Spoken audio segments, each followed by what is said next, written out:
Hi, welcome back to my channel, Beautiful Minutia. If you're new here, my name is Tiffany, and today I'm doing a mid-month wrap-up for the month of September. In case you didn't see my September TBR video, which I will link in case you didn't, I am spending most of September reading through nostalgic reads. I'm calling it my Blast from the Past read.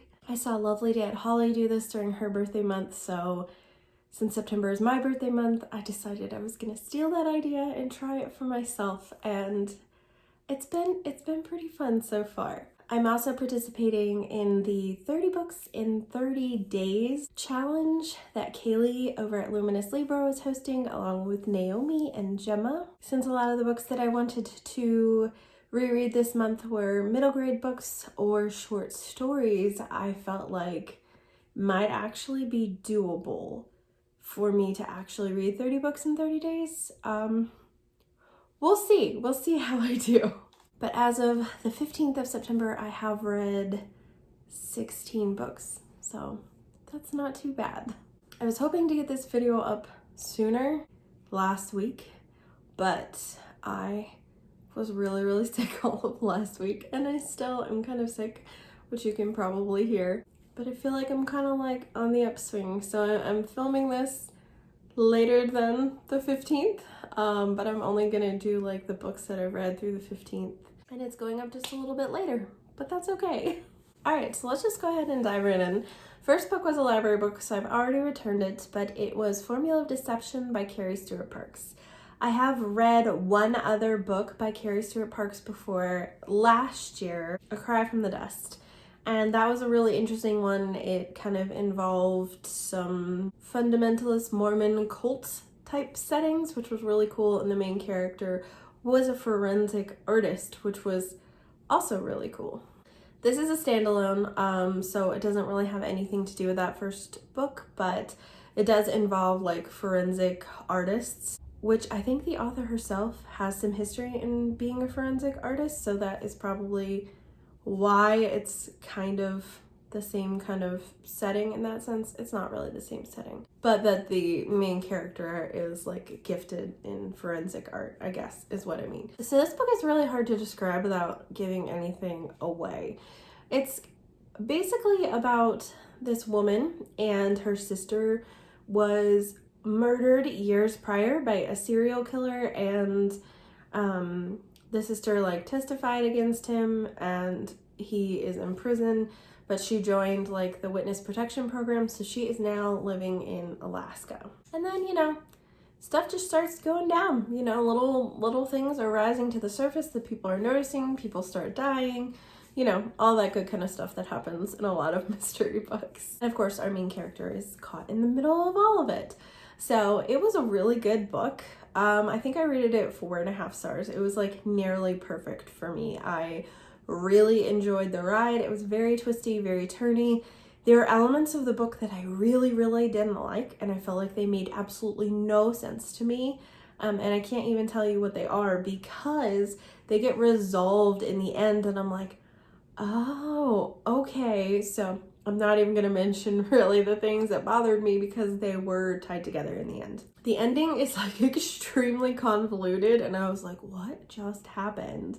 My brain hurt a little bit at the end, but it was super good and I really enjoyed it. The next book that I completed this month was actually a middle grade graphic novel. I actually read quite a few middle grade graphic novels this month, which definitely helped like bump up my count for how many books I've read so far.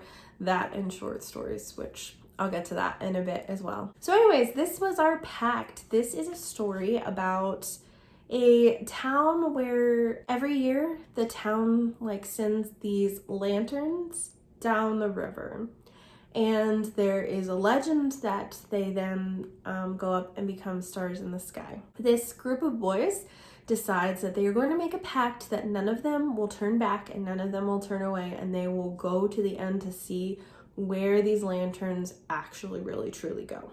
The illustrations in this are lovely. If I was rating this for the illustrations alone, it would be an easy 5 stars. Like, it was just so gorgeous. However, the storyline did not go the direction I was expecting it to. I was expecting it to be a much more realistic story, and very shortly in, we switch into this like incredibly fantastical world that these boys end up in. Like, we're talking like a talking bear, and like, I don't know, it was really strange and not what I was expecting. I guess it wasn't bad, but I didn't love it. I gave it 3 stars because I just didn't love how fantastical it got, because it kind of didn't fit with the beginning of the book. And also there is a ton of like real astrology talk in the book, because I don't know if it's both boys or one of the boys' fathers is an astrologist, so he knows a lot about outer space. And since there's like, you know, a legend that these lanterns become stars, he talks a lot about outer space. And so there's a lot of like very deep sciencey talk in the midst of like telling a talking bear about it, and it just felt so strange and a little disjointed to me. But there were elements of the story that I really did like. There's a really good message about friendship and accepting people, and I really liked that part of it. The next book that I finished, like, heart of my hearts, oh my gosh, I don't even know what to do with myself now that I'm done with it. I finally finished Les Miserables. I feel so accomplished having finished this. This book, my edition, is like 1,400 pages. So it's a lot. I have been reading this since the middle of July. So I have spent a lot of time. I spent almost 2 months on this book. And when I finished it, I was just like, what do I do with myself now that this book is not like part of my life? I do kind of blow through books a lot of times. So to spend 2 months on one book is kind of a big deal for me. I think that just made me feel that much more like attached to the characters and attached and invested in the storyline itself. So I have talked about this book at length on my channel. There's been quite a few weekend reading vlogs where I was catching up before like a live show for this or whatever. So I have talked about it quite a bit. But I loved this book. I really did. There were elements to it that weren't perfect, you know. I talked a lot about the side tangents that Victor Hugo likes to go on, and that is what made this book so long. I actually have an abridged version of this book that is 800 pages long, which is still really, really long. But when you cut out like 600 pages and it's basically all the side tangents, that tells you how much Victor Hugo just goes off on like whatever. Sometimes the side tangents were very, very relevant to the story, and sometimes not quite so much. The Battle of Waterloo is one that was not very relevant. There's a section on slang that just about killed me. And then there's like a whole big long section about convents. So he talks about, you know, he really didn't like convents. So he talks about why he doesn't like convents.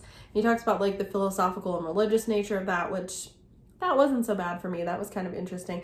But then he goes very deeply into the architecture of this particular convent and how it is similar or different than other convents and similar or different than prisons. And that section was rough for me. But there are a lot of side tangents he goes off on about class system in France at the time, about kind of like the society, the economical structure, some of the history of rebellions and revolutions in France in the past. And I felt like all of those really added a lot, for me personally anyway, to kind of understand the time period that this is taking place in, and also really understand Hugo a lot and his views. Overall, the story is just so beautiful, so redemptive, so deep. I really, really loved it. I loved Hugo's writing style. I was surprised at how accessible it was for not just an older work, but an older translated work. And maybe that's the translator that I had. This one is Christine Donaher. So really enjoyed her translation. I haven't read other translations, so I can't really attest to that. But yes, with the beauty of the story and how deep it went, and how educated I felt by a lot of the side tangents and the beautiful writing, I felt like I couldn't give this book any less than 5 stars. So I did give it 5 stars, but I can see why people would give it less. It's not perfect. It's not. And I rarely give books 5 stars that I feel like weren't perfect for me personally. But I did in this case. So if you are interested in the story of Les Mis and it's very intimidating to you, I would not hesitate to recommend an abridged version to you. If you like nonfiction and you like nonfiction kind of mixed in with your fiction, go for the unabridged version. It's very readable for the most part, and the nonfiction elements are actually really interesting. But if you're not a big nonfiction reader and you feel like that would distract you from the story, because we do take long breaks from the story and from the characters to go over kind of these side tangents, then, go for the abridged version. The next book that I completed this month was a nostalgic read, and that's Misty of Shinkantik by Marguerite Henry. This book was one that I really, really loved in childhood because I definitely went through a horse phase, like I feel like a lot of girls do. I wasn't sure how it'd hold up because you just never know, kind of like with middle grade, but apparently I needn't have worried. Marguerite Henry's writing is gorgeous. It's so beautiful.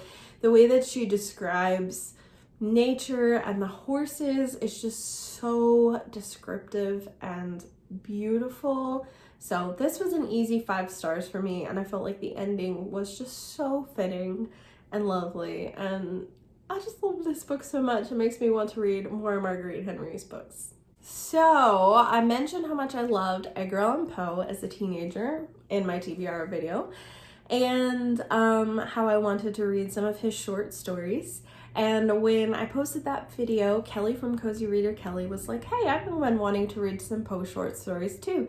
So we have been reading quite a few of them together, and we have read 6 of them so far. So that's a huge reason why my book count is bumped up so much, because I've read so many Edgar Allan Poe.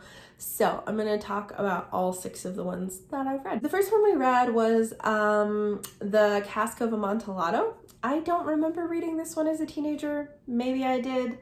I didn't love this one, to be totally honest. A lot of Poe short stories, he kind of just like picks up right in the middle of someone being mad and about to kill someone, and so you don't get a whole lot of like background and insight, and this book is definitely like that, but I kind of felt like I was like thrown into it and it just didn't make as much sense to me, and I just didn't love it as much, so I gave this one 3 stars. We also read The Fall of the House of Usher, which was my very, very favorite short story of Poe's when I was younger. I still enjoyed it as an adult, but maybe not quite as much. I don't know, the beginning of it, while it definitely built up some suspense and some foreboding, it also seemed to meander a lot, and then everything happened just in like the last page pretty much. And so it wasn't my favorite out of the ones that we've read so far, but I did still really enjoy it and gave it 4 stars. Next one we read was Murders in the Rue Morgue. And this is kind of fun because it is Poe's take on a detective story. So this is more of a mystery story than a horror story. And Poe was actually the first like Western author to write a detective story in this way. And Sir Arthur Conan Doyle actually took a lot of inspiration for Sherlock Holmes from Poe's detective Dupin, if I'm even saying that right. My French pronunciation's not great, so sorry. This is a story that I remember reading as a kid and it kind of traumatizing me a little bit. I think I was 13 when I read this story, and the descriptions of the murdered bodies that they found really haunted me and disturbed me, and I hadn't really read a whole lot of very violent stuff up until this time, so I was thinking before I reread it, I was like, maybe it's like really exaggerated in my mind for that reason. But having reread it, I'm like, no, this is pretty gruesome for a classic. I mean, it's not as gruesome as probably some things that you could read, but still, when you read a book that's written in the 1800s, you are not expecting the level of grit and gore that you get in this story. However, it was really enjoyable to reread, and I love like the detective process, and I love the character, so I gave this one 4 stars. The next one that we reread was another favorite in my childhood, and that's The Telltale Heart, probably one of the most well-known Edgar Allan Poe stories, so really probably don't need to go into any detail about this one at all, but I loved it. It was probably the shortest one that we've read. It was like very concise, but so gripping and so good. And there are elements of it that kind of reminded me of Crime and Punishment, which I haven't read in a few years. I love Crime and Punishment. But anyways, there are elements of that where you're kind of like getting in the head of a murderer and then like the guilty conscience part coming in. Anyways, gave this one 5 stars. The last mystery / horror story that we read was The Black Cat. I was interested in reading this one because I had read Book Scavenger, which is just a super fun middle grade book, and it references the Black Cat quite a bit. I was very unprepared for the animal torture that takes place in this short story. So if that is something that you are very sensitive to, I would recommend skipping this one altogether. However, I really do think that it examines alcoholism in a way that I wasn't expecting. It really talks about kind of this man's descent into alcoholism and how it changes him and how he treats his wife, his pets, all this kind of stuff. And I felt like the ending of this was unbelievable. Like, justice served in like the perfect way. So I did give it 5 stars, even though parts of it were very difficult to read. And then after The Black Cat, which was very, very dark in a lot of ways, we both were like, yeah, I think we're ready to take just a little break from horror. We'll come back to it later. And so we decided to read one of Poe's satires. So we read Never Bet the Devil Your Head. As a kid, I remember only reading like his stories of mystery and horror and then loving his poetry as well. So I don't think I ever read, this book has like some stories of fantasy and some stories of satire.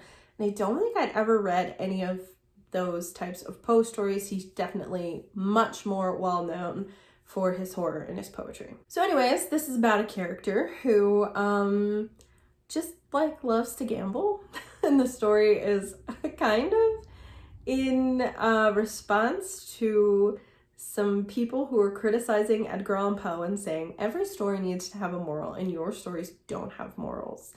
And so this is a very over-the-top moral about how you shouldn't bet your head to the devil. I mean, that's pretty much it. Parts of it were really, really funny, and parts of it I was just like, what? Like it was pretty ridiculous, but I guess it was supposed to be.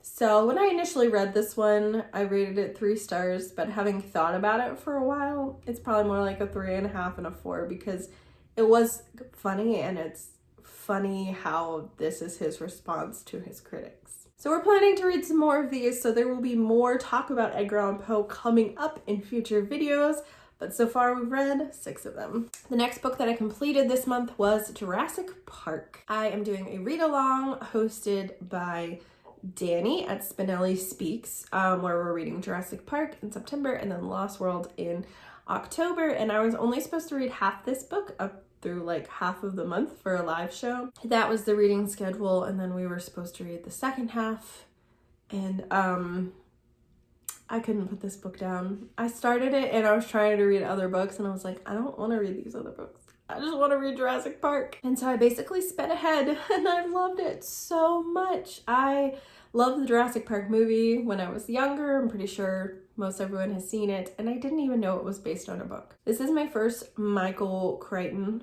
book that I have ever read, and I absolutely loved the writing style. The writing style is so engaging. You're so like on the edge of your seat, and there is a lot of science in it, but the science is very digestible and just makes a ton of sense. There's also a lot of philosophical conversations basically about playing God, because they're bringing these dinosaurs back from extinction and like manipulating their DNA to make them safer and all that kind of stuff. So there's some really interesting discussions on that I also really enjoyed. But I loved every single moment of this book. Like, I don't know how the hosts of this read-along were actually able to stop where they were supposed to, because I couldn't do it. My self-control just flew out the door. I have said in the past that I am not a huge sci-fi fan, and I'm kind of wondering if maybe I'm not a huge outer space sci-fi fan, because this is definitely sci-fi, but it takes place on Earth and it feels like it could really happen. Like, it makes so much sense and doesn't feel like so out there like a lot of outer space sci-fi that I have read, and so I really enjoyed this. Space sci-fi is like a, oh, maybe sometimes. Dinosaur sci-fi is apparently a heck yes. This was an easy 5 stars for me. Okay, I had a couple other middle grade graphic novels that I have read. They're in the Amulet series. So I read book 1, which is The Stonekeeper, and book 2, which is The Stonekeeper's Curse. So my daughter got these from the library, and I thought they looked really interesting, so I decided to read them.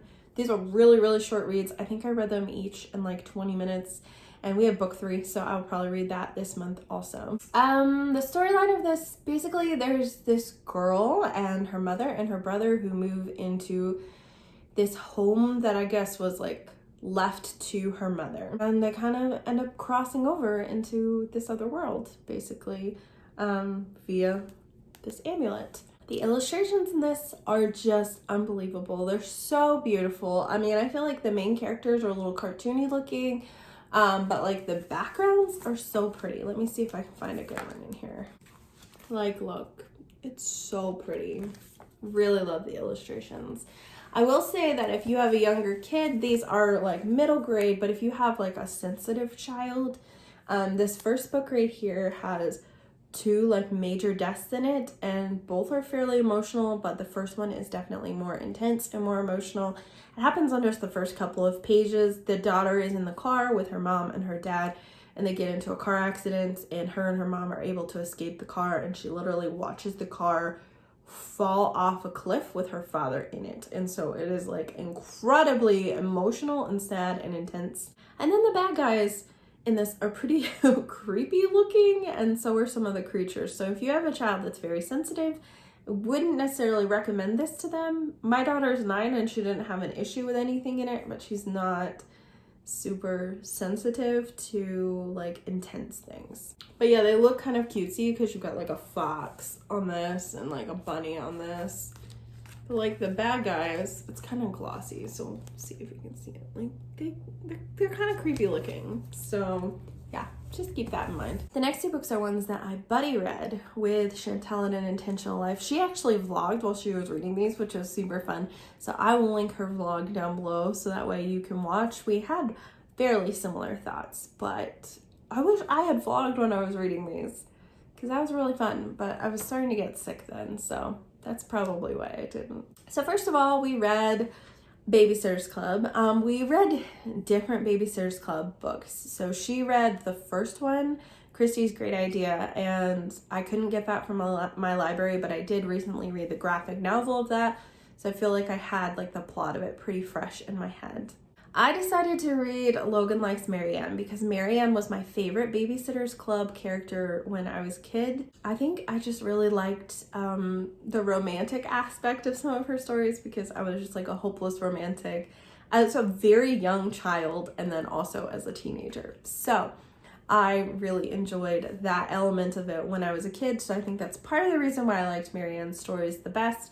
But I also liked that she was like quiet and studious. Chantel and I were talking about which Babysitters Club member we feel like we were most like as a child, and she said she felt like she was most like Christy, who was kind of like just said whatever came into her mind and was very much a tomboy. I wouldn't say I was as shy as Marianne, but I did experience a lot of social anxiety as a child. I kind of would force myself outside of it so that way I would make friends. So I would say I was a pretty friendly kid, but I was also very studious like Marianne. So I don't know. I don't know which one I was most like. Maybe I'm more like Dawn.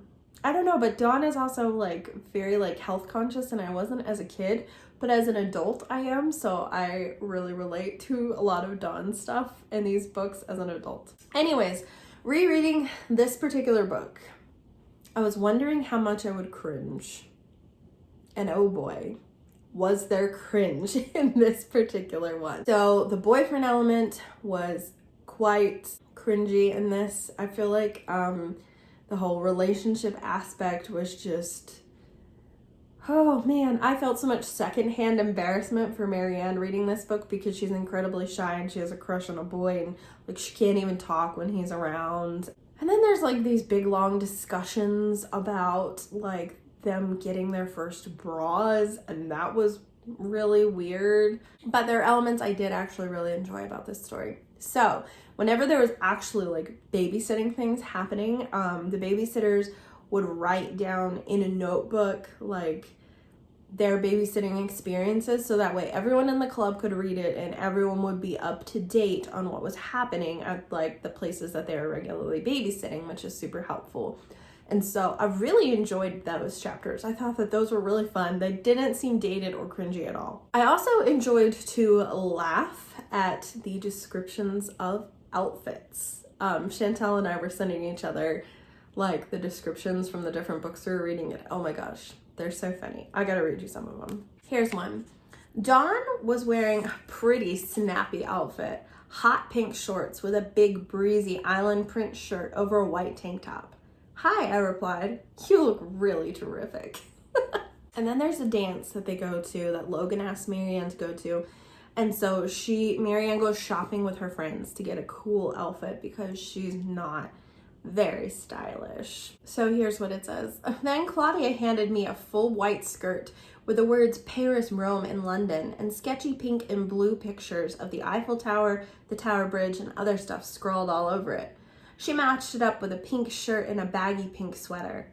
I would never ever have tried on that skirt, but with the shirt and sweater, it looked really cool. So yeah, it's really, really funny. I'm interested to actually read some more Babysitters Club books because I feel like this one is particularly like kind of romancy angsty, and that's kind of the point. That's kind of the plot of it. And I don't think that all of them are like this, because that was the part that really made me feel really cringy reading it. So I'd be interested in reading other Babysitters Club books. I have a few other ones that I checked out from the library from Marianne's perspective, but I also got a Claudia book and a Dawn book. So I would be interested in reading those to see, because I didn't have a great opinion of this book, but I think it's because like we all remember having crushes in junior high, right? Like they were cringy because that's such an awkward time period of your life. So I feel like it was well reflected in that way, but it was just painful to read. We also read Love Comes Softly by Jeanette Oke. Again, was a hopeless romantic, and I love Jeanette Oke books. I started reading them when I was 11, which in hindsight seems a little weird. It feels like really young to be reading Christian romance books, but you know, they're all really clean, but still, it just feels like a weird thing to focus on because I read most of her books when I was 11 and 12. And then I think I stopped reading them when I was 13, at some point when I was 13, because I kind of started realizing that they were all pretty much the same in plot. And so that's kind of when I started getting into more like Christian thrillers and stuff like that. So anyways, this is a story of Marty, who she travels out west with her new husband, Clem, and at the beginning, the very first chapter, Clem tragically dies, and when she goes to the funeral, she has this man approach her who says, hey, listen, I know that you just lost your husband, but you know, I lost my wife and I have this little girl who really needs a mama. So I was wondering if maybe we could get married, kind of help each other out. Then you have a place to live. And if this doesn't work out at all, then I will send you home personally on like an eastward moving wagon train in the spring, as long as you take my daughter with you because she just really needs a mama. So Marty agrees, and then we kind of go from there. You guys, this book was kind of terrible. The plot itself was not totally terrible because it felt like this was something that probably really did happen, and it happens to like a side character too, who is now older, and she talks about like how she had to go through the same thing when she moved out there. But there were so many elements of this book that I just did not enjoy. The biggest one being the accents. It was crazy. Like, these people talk like hillbillies, which is really interesting because I'm like, you guys are pioneers from the East who are traveling west. So why do you sound like you're hillbillies and you all have Southern accents? This doesn't make any sense. Not only that, but they were so difficult to read at times that it incredibly detracted from the storyline altogether. Like, I would have to read something like very slowly in my mind almost like reading it out loud in my mind, because I was trying to figure out what in the world they were saying. Here's an example. I knows how you be feeling. We'll have to become friends slow like, but first, I somehow has to get you dressed. Like, and I have to read it in a southern accent because that's how it sounds. But like every time get was spelled, it's spelled G-I-T. No one says you, they say ya or your. Like everything is like, there's so much of like, I can get you something in town if and you want me to. And like, it was so strange just, and it didn't seem fitting at all. And I actually was wondering if I was going to have to DNF this book because it was so incredibly distracting. It got better probably around like a third of the way through, and I think that's because at the beginning of the book, even when she's not speaking, we're very much in Marty's head, and so even the non-dialogue parts had a lot of things like that, and that decreased in frequency as the book went on. I was also really bothered by the fact that Marty has moved out west and she's 19 years old, so she's a young-ish bride, but at the time period that this takes place, that's not that young, you know, like a lot of people in pioneer times got married at like 16, so 19's not incredibly young. But anyways, she then after her husband dies, she marries this other man and she goes to like cook for him and keep his house and everything like that. And as she goes to cook, she realizes that the only thing she knows how to cook is pancakes. She knows how to clean, she knows how to keep house, she knows how to sew, but she doesn't know how to cook anything at all. And I found that very, very unrealistic because in these days, like girls who lived in the home, they were always helping their mother, partly because, you know, their mother usually needed help because they had lots of children. But beyond that, their mother was also trying to prepare them for adulthood and for marriage and to be able to take care of a family someday. So there is no way that at 19 years old, Marty didn't know how to cook things. So then a neighborhood lady comes over and finds out the trouble Marty's been having, and she's like, oh, you poor dear, here, I'll write down my recipes. And then Marty's instantly like a perfect cook. Like she can follow these recipes and everything is just perfect, even though she's also cooking on like a wood stove where the heat fluctuates and all these other things that could go wrong, and she can make bread instantly. And I'm like, there's like a lot that goes into learning how to make bread. So it just felt incredibly unrealistic. I did appreciate in the romance that that was very much a slow burn. Like that took a very long time for her to feel comfortable around Clark at all, and then for them to actually fall in love took even longer. So I liked that part of it. But I'm also feeling like, you know, historical romance is really not my genre anyway. So it already kind of had that going against it for me. It kind of gives you like Sarah Plain and Tall and Little House on the Prairie vibes, but it I just don't think it was as well executed. And I feel like there are definitely people who are just gonna disagree with me on that, because this is a very well-loved series that was then also made into movies. If I'm rating this book based on my enjoyment, I would give it 2 stars because parts of it, especially the dialogue, was downright painful to read. But I also feel like me not loving historical romance is part of the reason why I didn't enjoy it. So I think on Goodreads, I think I gave it a 3 stars because I feel like the story itself wasn't that terrible. And then the last book that I've completed so far in the first half of the month is Fireborn by Rosaria Munda. I buddy read this with Christy Lewis from Dostoevsky in Space and Leslie from The Nerdy Narrative, and I really enjoyed this book. So as you can tell from the title and from the cover, dragons are definitely involved. But it was really, really interesting. When Christy asked if I wanted to read this with her, she said, like, you know, there are definitely like elements of like revolution that kind of tied into like the Russian Revolution. So that like really piqued my interest, because if you know me, you know I love all kinds of Russian books. So it was interesting because this is a YA book, and YA fantasy and I don't always get along because they tend to like really rely heavily on angst and romantic tropes that I could kind of do without. But I felt like that wasn't as pushy in this book. I loved the exploration of the world here. the class system was super fascinating. And the kind of like rebuilding a society after they have rebelled against more of like a kingship society. He wasn't called a king, he was called a dragon lord, but still. So anyways, in this book we follow two orphans. Annie, who was an orphan of a serf family, and her family was killed by the dragon lord. And then we follow Lee, who grew up at the same orphanage as Annie, but secretly his father was the dragon lord. So his family was all killed.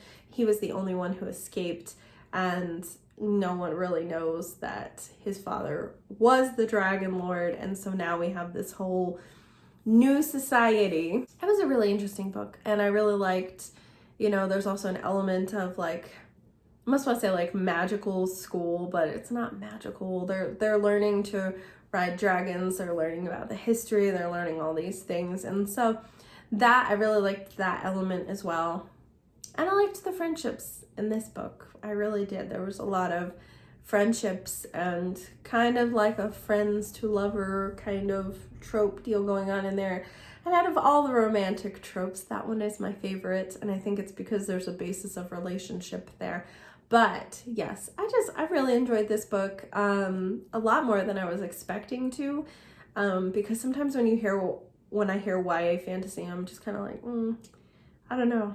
I've been burned by YA fantasy in the past, but this one was so good, and I think we're reading book 2 next month, so I'm really looking forward to that. Oh, and I gave this book 4 stars. Well, those are the books that I have read so far in September, as of September 15th. I still have a lot more really fun nostalgic reads planned, so I'm looking forward to diving into more of those and talking to you guys about my thoughts on that. I'd love to hear from you in the comments down below, whether or not you've read any of the same books that I read so far this month and what your thoughts were. And I'd love to hear what your favorite books so far in September have been. Thank you so much for watching. If you like this video, please hit like and also subscribe so you can continue to see more bookish content from me, and I will see you again next time.